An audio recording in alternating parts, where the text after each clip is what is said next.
My name is Sarah, though I doubt many people on the street even know it. Most just see the bundled rags in the doorway, the outstretched hand, the quiet desperation of a life lived on the fringes. I'm 53, or at least I think I am. The years kind of blur when you're counting meals instead of birthdays. I sleep in a cardboard box behind Miller's Bakery most nights, the smell of stale bread a constant, cruel reminder of the life I used to have. But I'm not here to tell you about the cold or the hunger or the loneliness. No, I'm here to tell you about something else, something that happened to me a few weeks back, something that changed everything I thought I knew about this life and the one that might come after. I died, you see? Not in a dramatic way, no flashing lights or sirens for old Sarah, but I was gone. And while I was gone, I met God. Or Jesus, as he introduced himself. And he told me things about why we're here, why we suffer, and why folks like me, the ones he called his chosen, seem to get the roughest end of the stick. He also had a fair bit to say about what well-meaning Christians are getting wrong these days. So if you've got a moment, pull up a piece of curb with me and let an old homeless woman tell you a story that's more real than the grime on my hands.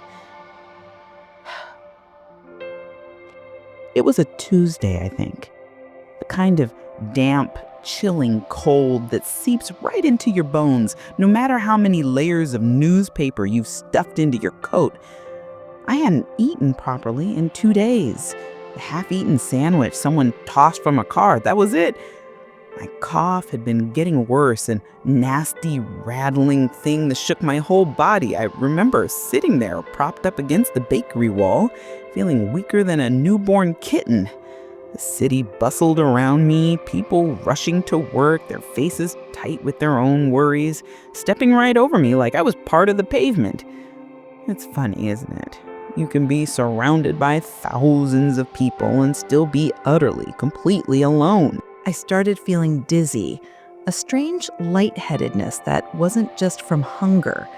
The sounds of the city began to fade, replaced by a loud ringing in my ears.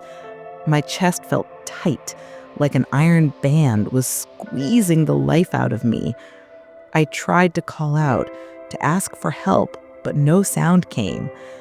I remember thinking, so this is it. This is how it ends for Sarah. Not with a bang, but a whimper, in a dirty alleyway, forgotten by the world. The last thing I remember was the cold brick against my cheek and a feeling of not fear, surprisingly, but a kind of tired resignation. Then nothing. Or rather, not nothing, but nothing earthly. One moment I was slumped against that grimy wall, and the next I was somewhere else. It wasn't like waking up from a dream. It was more like stepping out of a heavy, muddy coat I hadn't even realized I was wearing. The first thing I noticed was the absence of pain. The gnawing hunger, the ache in my joints, that awful cough, all gone. I felt light, incredibly light, like a feather on the breeze. There was no tunnel of light, not like you hear in stories. Instead, it was as if I'd just opened my eyes in a different place. A place where the air itself hummed with a gentle energy, a warmth that wasn't like sunlight, but more like being held in an embrace of pure, unconditional love. I looked down, expecting to see my tattered clothes, my worn-out shoes, but there was no me in that sense. I was just awareness, presence, and peace. A peace so profound, so complete, it's impossible to describe with earthly words. It was a peace that settled into the very core of my being, smoothing out all the rough edges, all the fear and sorrow I'd carried for so long. And then I sensed him. It wasn't a visual thing at first, more like a shift in that loving energy, a concentration of it. An intelligence so vast and compassionate, it was almost overwhelming. I knew instantly who it was. There was no need for introductions, no room for doubt. It was Jesus. He didn't appear like the pictures in old Bibles, not with a long white robe and a sorrowful face. His form was fluid, made of light and love, yet undeniably present. And his voice, his voice. It wasn't a sound that entered my ears, but a knowing that blossomed directly in my soul. It was a voice that held all the power of creation, yet was as gentle as a mother's touch. "Sarah," he said, and in that one word, I felt a lifetime of loneliness wash away. He knew my name. He saw me. Not the homeless woman, not the forgotten soul, but me. "My child," he continued, his presence radiating a love that was almost painful in its intensity, a love that I knew I'd done nothing to deserve, yet was given freely, completely. "You have questions. You have carried much pain. Let us talk." And just like that, we were sitting. I don't know where. It wasn't a physical place, more a state of being. But we were together, and I felt a comfort I'd never known. "Lord," I began, my essence trembling, "why? Why so much suffering? Why is the world so broken?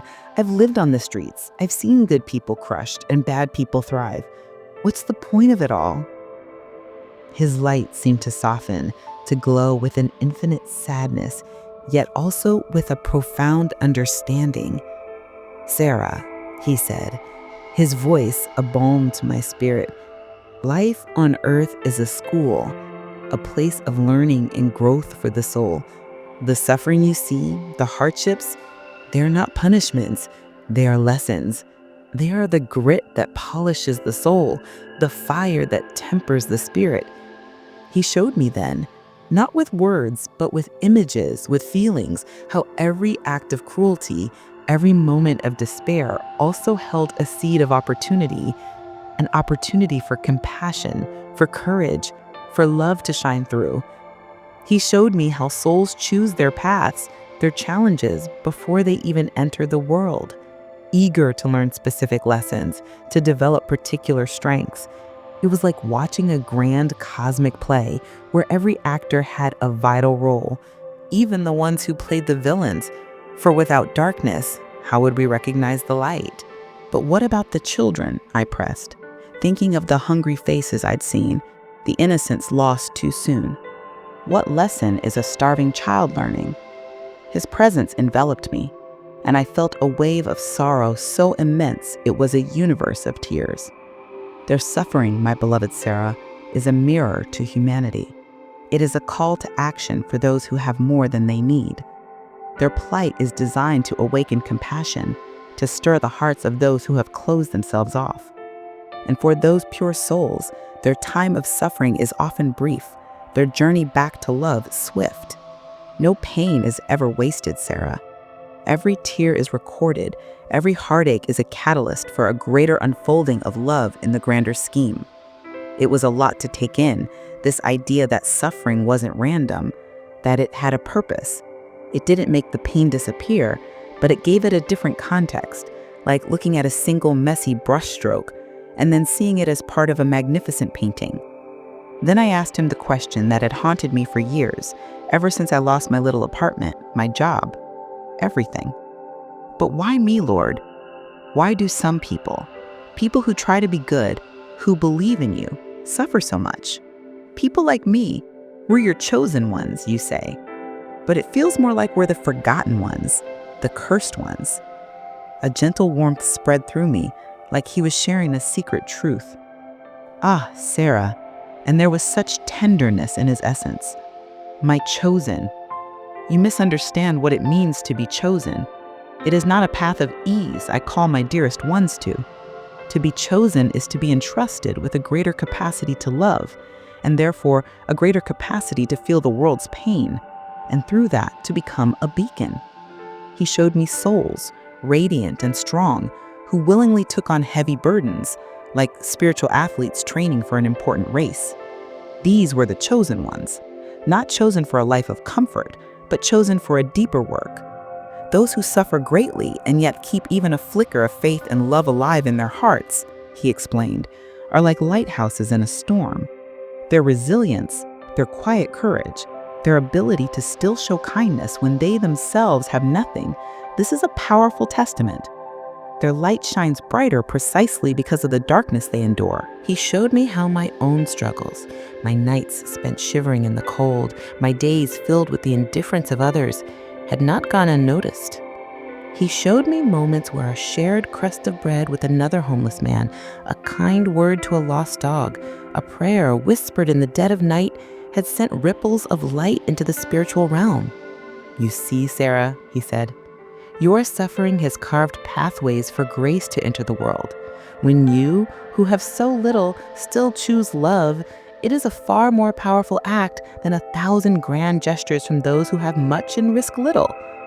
My chosen are those who agree, on a soul level, to carry a heavier pack, to walk a steeper path, because their strength, forged in adversity, becomes a source of strength for many."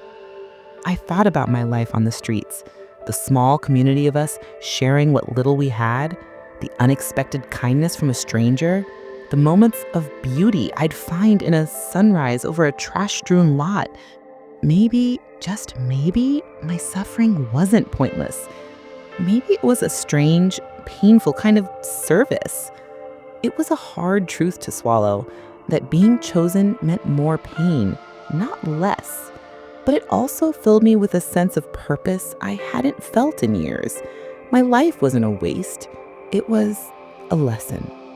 A hard one, but a meaningful one. "But Lord," I said, a new thought taking shape, "so many people, good Christian people, they go to church, they read the Bible, they try to follow your teachings. But when they see people like me, they often look away, or they offer a platitude, a prayer, but not much else. What are they missing? What are Christians doing wrong?" A profound sadness emanated from him, a sadness that felt ancient.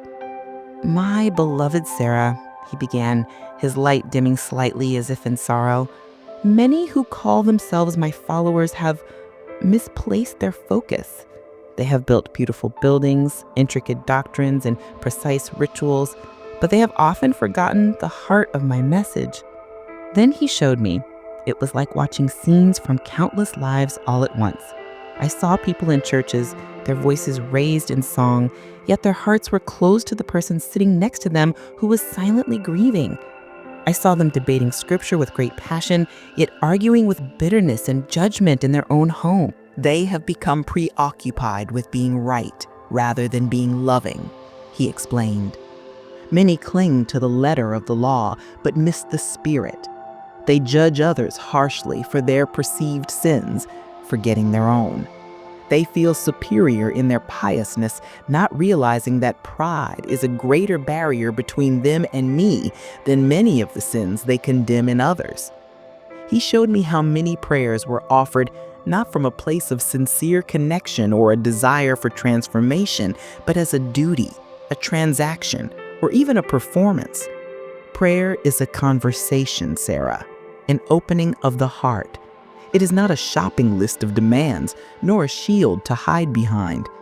I yearn for genuine connection, for hearts that are broken and open, not for eloquent speeches or rote recitations.